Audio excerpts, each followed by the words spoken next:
आजूबाजूला कुणी पाहिलं की काय? आजूबाजूला कुणी पाहिलं की काय? कारण पूर्वीच्या काळात सायकलवरून पडलेला व्यक्ती त्या ठिकाणी किती गुडघं कोपरं फुटलं याचा पाहत, किंवा गाडीवरून पडल्याच्या नंतर सुद्धा त्या ठिकाणी टू व्हीलरवर किती लागलं याचा विचार नाही, कोणी पाहिलं का काय? म्हणजे अपमानाला घाबरतोय. प्रभू रामचंद्रानं पाहिलं, कुणी पाहिलं का काय? वर कुणी पाहिलं की काय म्हणून पाहतात. तर मारुतीरायानं पाहिलंच. मारुतीराया हा म्हणजे कधी म्हणजे पहिल्याच खड्या काय पहिल्याच खड्याला ते म्हणले. पण तुमचं नाव घेतल्याबरोबर जर त्या ठिकाणी म्हणजे आमचं नाव लिहिल्याच्या नंतर दगड टाकल्या जातात, मग माझं नाव माझ्या हाताने मी दगड टाकला तर तरत नाही. म्हणजे देवा तुम्ही टाकल्यावर तरच कसा? देवा तुम्ही टाकून दिल्याच्या नंतर तरच कसा तो बुडून मारणार? पण तुमच्या नावानं, कारण तुझ्या नामाचा महिमा, तुझ्या नामाचा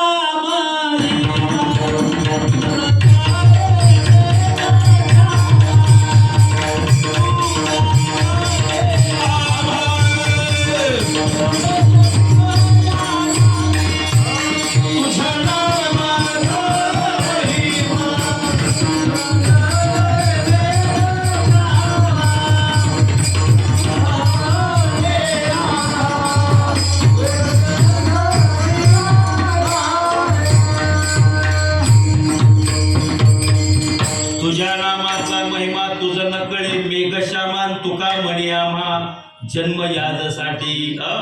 तुझ्या नामाचा महिमा करण्याकरता आम्ही आहोत. तुझ्या नामाचा महिमा तुला कळणार नाहीये. तू दगड टाकले का ते बुडणार, पण तुझं नाव त्या दगडावरती लिहिलं का ते तरल्या जाणार का? म्हणून 5 वानर मी वाक्य सांगितलं, सेतू तयार केला. पण त्याच्या अगोदरचा प्रसंग असा आहे, ज्या वेळेला समुद्र तरुण पहिलं तीराला जायचंय त्यावेळेला हे 5 वानर होते, पण एकही जायला तयार नाही.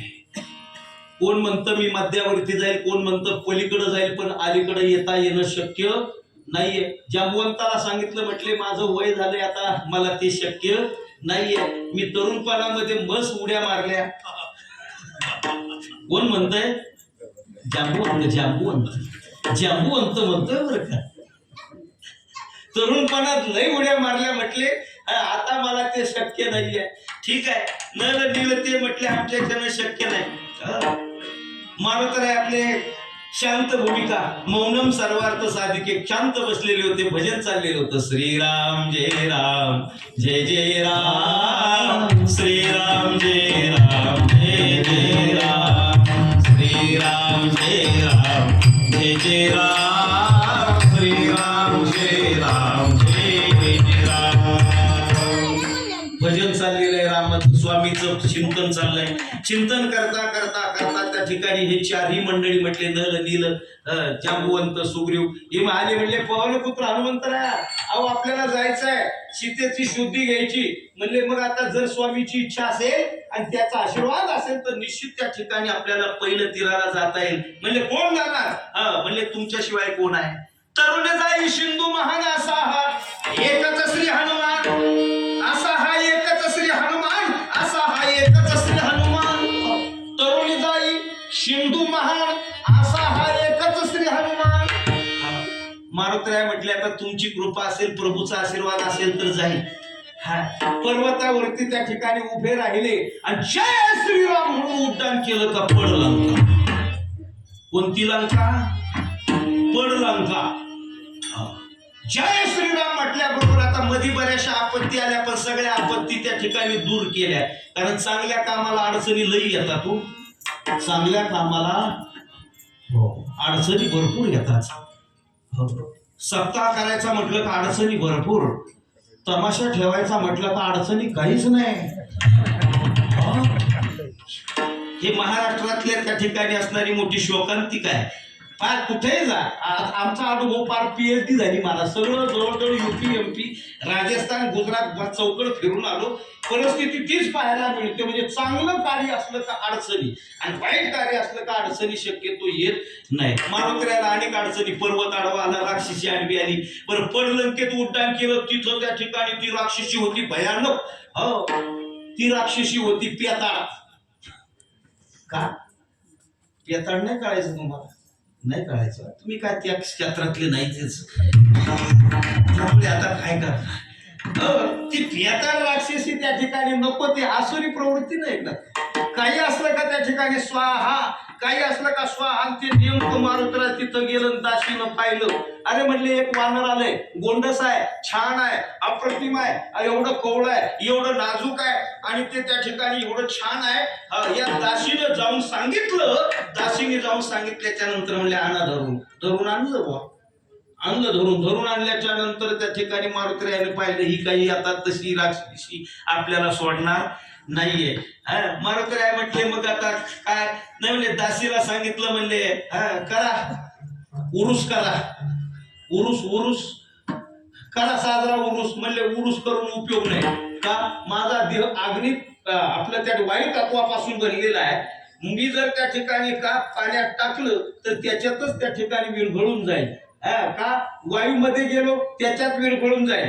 का पाण्यापासून वायूपासून त्या ठिकाणी माझा देह बनलेला आहे, त्यामुळं मला त्या ठिकाणी त्याच्यात जा टाकू नका. मग म्हणले काय करू? काय नाही, म्हणले मग गिळून टाक. मारुतीराय बुद्धिमत्ता वरिष्ठम, तिलाही वाटलं गिळून टाक म्हटल्यावर तिनं जसा धरला, मारुतीराय बारीक झाली. का बारीक झाली? हिनं लगेच टाकलं गिळून टाकल्याबरोबर मारुतीरायानं आतून भीम काय भलं मोठं त्या ठिकाणी रुद्र रूप धारण करायला सुरुवात केली. मोठं होता जसं आपण म्हणतो ना, एवढा मोठा भोपळा. काय जसं त्या ठिकाणी वाढायला लागले, इजात कळ लागली पोटाला, आपल्या मराठी भाषेमध्ये ढेरीला कळ लागली. कारण जास्त खाल्लं ना सप्त्यातलं फुकटचं, त्यामुळे कळ लागली. कुणाला? राक्षसीनीला. जावं लागली, बाया बनली लागली, आळ्या पिळ्या द्यायला, डोळं पांढरं करायला. म्हणले काय करू आता, काय करू? काय नाही. मारुतीराय म्हणले आता त्या ठिकाणी. मग मारुतीरायाने एक गंमत म्हणून त्या ठिकाणी तिच्या नाकातून काय केलं? शेपटी सोडली. शेपटी नाकातून सोडली, आणि शेपटी सोडल्याबरोबर त्या दासी होत्या त्या म्हणल्या बाया हिनं माकड गिळलं ना, हा रोग म्हणले बाहेर आला. काय? हा रोग बाहेर आला. लागल्या ना ओढायला. जेवढं ओढतात तेवढा रोग काय कमी व्हायला तयार नाही. सारखा रोग वाढतच चालला. का फार अगदी आठवडे वेटोळे भला मोठा त्या ठिकाणी पुंजेच्या पुंज गंजीच्या गंजी त्या ठिकाणी त्या शेपटीच्या निर्माण झाल्या, पण रोग काय संपायला तयार नाही. मारुतीराय म्हणले आता ह्या काय शेपटीला आज्ञा केली, सगळ्याचा नाश कर. शेपटीला अनेकांचा नाश केला, आणि नाश केल्याच्या नंतर म्हणले आता आपल्याला प्रगट व्हायला पाहिजे. मग मारुतीरायानं त्या ठिकाणी का तिचं पोट विदारण करून त्या राक्षसीनेच अंत केला. महाराज आगे जाई लंकिनी रोका, मारी हुलात गई सुर लोका. गोस्वामी तुळशीदासजी सांगतात, पुढे गेले, लंकिनी होती, त्या लंकिनीला लात मारली. लात मारल्याबरोबर ती सुद्धा गेली सुरलोका. आगे जाई लंकिनी रोका, मारी हो लात गई सुरलोका. ती सुरलोकाला गेली. म्हणजे ही हनुमंतरायाची एवढी त्या ठिकाणी लीला आहे, एवढी सेवा आहे. मी वाक्य सांगितलं की रामायणामध्ये मारुतीरायाचं म्हणजे हनुमंतरायाचं अनेक नाव आहेत, पण अतिशय महत्वाचं त्या ठिकाणी असणारं देवता, अतिशय महत्वाचं पात्र. आणि म्हणून त्या मारुतीरायानं फक्त श्रद्धा कोणावरती? मर्यादा पुरुषोत्तम रामावरती. बस. म्हणून मला वाटतं एका काव्यपंक्तीमध्ये असं म्हटलेलं आहे, अंजनीच्या सुता तुला रामाचं वरदान, एक मुखानं बोला. भले शपथ असू द्या, पण प्रसंगाला महत्वाचं आहे. भगवान मर्यादा पुरुषोत्तमाचं वरदान. गंमत अशी झाली, एवढी सेवा केल्याच्या नंतर ज्या वेळेला अयोध्येमध्ये आले, अयोध्येमध्ये त्या ठिकाणी सर्वांना सर्व काही दान दिलं, पण मर्यादा पुरुषोत्तम रामानं हनुमंतरायाला मात्र काहीच दान दिलं नाही. का? त्या सेवेच्या मोबदल्यामध्ये दान द्यायचं काय, हा रामाला प्रश्न पडला. काय द्यावं? राज्य द्यावं तरी कमीच आहे, गोधन द्यावं तरी कमीच आहे, सुवर्ण द्यावं तरी कमीच आहे. म्हणजे कोणतंही दान दिलं तरी त्या ठिकाणी त्या तुलनेमध्ये ते बसत नाहीये. काय करायचं? प्रभूने त्या ठिकाणी विचार केला, न दिलेलं बरोबर. काय? न दिलेलं बरं गप बसले. पण सीता मातेला मात्र नाही राहवलं. सीता माता म्हणते प्रभू अहो म्हणले खरी सेवा ज्यानं केली, खरं काम ज्यानं केलं त्याच्या वाट्याला काहीच नाही म्हटले. सगळ्यांना सगळं काही दिलं. बिभीषणाला त्या ठिकाणी काय देऊन टाकलं? लंका देऊन टाकली. किष्किंधेचं राज्य सुग्रीवाला देऊन टाकलं. ज्याला ज्याला जे जे पाहिजे ते देऊन टाकलं. पण माझ्या मारुतीरायाला मात्र तुम्ही माझ्या मुलाला काही दिलं नाही. प्रभू म्हटले मी हात टेकले, त्याला देणार तरी काय? नाही म्हटले मग तुम्ही देत नाही तर मी देते. सीतेनं स्वतःच्या गळ्यातला नवरत्नाचा हार पृथ्वी मोल किमतीचा तो माहेरचा होता, सासरचा नव्हता. हा हे गणित लक्षात ठेवा बरं का? कारण शक्यतो आमच्या माता भगिनी कोणत्याही असू द्या जगातल्या माहेर वरून आणलेली वस्तू शक्यतो तारण ठेवण्याकरता देत. जागे आहात ना? ए आयांनो, हा म्हणजे खात्री केलेली बरी. देत आहे का? नाही नाही, माहेर वरून आणलेली वस्तू शक्यतो 99% माता भगिनी कुठल्याच कार्यासाठी देत नाही. भले आपण केलेल्या जे काही वस्तू आहेत त्या मात्र स्वेच्छेने हे घ्या हा आणि गाडा काय हे तुमचं तुम्हाला लकला, पण माझ्याकडून आणलेल्या वस्तूला मी हात लावू देणार नाही. सीता मैया म्हटलं का आदिमाया शक्ती म्हणजे आपल्या माता भगिनीचाच अवतार. तर मग आता काय केलं सीतेनं?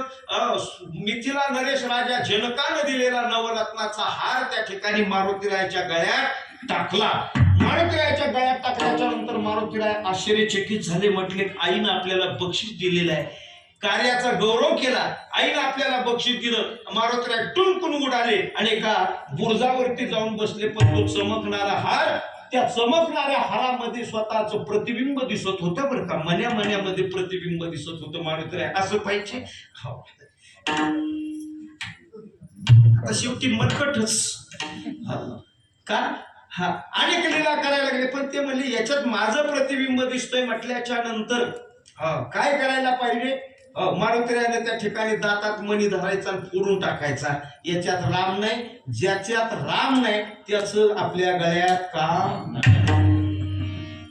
ज्याच्यात राम नाही त्याच गावात काम नाही. मग त्याचं काम तिकडं कुठं? आम्ही जातो आमुच्या वस्तुस्थिती आहे. याच्यात राम नाही, इथं उभा राहणार नाही. मग मारुतीराय म्हणतात या मण्यात जर राम नाही तर याचं आपल्या गळ्यात काम नाहीये. फोडून मणी टाकायला लागले. तेवढ्यामध्ये सीतेनं पाहिलं. म्हणले मारुतीराय काय करतो? काय नाही म्हणले आई याच्यात राम आहे का पाहतो. म्हणले येड्या तुझ्यात तरी राम आहे का? म्हणले कोण म्हणतं राम नाहीये? छातीच फाडली. कोणी? मारुतीरायाने छातीच फाडली. बुवा मी नाही फाडली बरं का, नाही तर पाहता छाती फाडल्याबरोबर नुसतं रामच नव्हे तर राम लक्ष्मण आणि सीता. राम लक्ष्मण जानकी जे बोलो हनुमान की तिन्ही मंडळी दिसले महाराज हृदयामध्ये. का सीता मैया आहे, लक्ष्मणजी आहे आणि राम सुद्धा आहे. ते म्हणजे तुझ्यात राम आहे का म्हटल्याबरोबर दाखवला महाराज राम त्या ठिकाणी. कुणी? हनुमंतरायाला. एवढी सेवा असावी लागते महाराज. आता आपल्याला जर सांगितलं का सगळ्यांमध्ये देव आहे आणि एखाद्याला म्हटलं दाखवा तुमचा देव, मला वाटलं त्या ठिकाणी अलीकडच्या साधनानं विळ म्हणा, खुरपं म्हणा, फायदा म्हणा, त्यानं जर फाडायचा प्रयत्न केला तर आपला कायमचा राम सत्य हे पण मारुतीरायाने राम लगेच त्या ठिकाणी दाखवलं महाराज. का एवढी ताकद म्हणजे स्वामीवरती एवढी निष्ठा, स्वामीवरती एवढी भक्ती, म्हणून दास्यत्व हनुमंतांनी कटपै केले. कारण त्या कार्याला हनुमंतराय कधी निद्राच नाही, झोपच नाही, तटस्थ कार्य करता. काळ जेव्हा प्रभू रामचंद्राला नेण्याकरता आला त्यावेळेला शेवटी मारुतीरायाला मुद्रिका हरवली, हे नाटक केलं आणि पाताळात मारुतीरायाला पाठवलं. तेव्हा प्रभू रामचंद्राने अवतार कार्याची सांगता केली. नाही तर प्रभू रामाच्या समवेत हनुमंतराय जोपर्यंत होते तोपर्यंत काळाची सुद्धा ताकद नव्हती. विडाला विडाला विडाला विडाला विडाला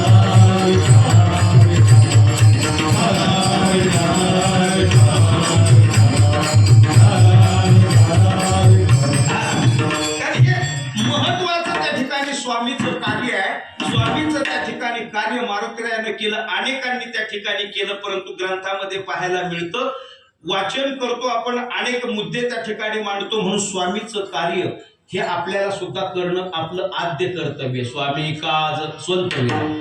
हा, आणि गुरु भक्ती. गुरु भक्तीमध्ये अनेक शिष्यांनी गुरुची भक्ती केली बरं का. हो, गुरुर् ब्रह्मा गुरुर्विष्णू गुरुर्देव महेश्वर गुरु साक्षात परब्रह्म तस्मै श्री गुरवे नमः.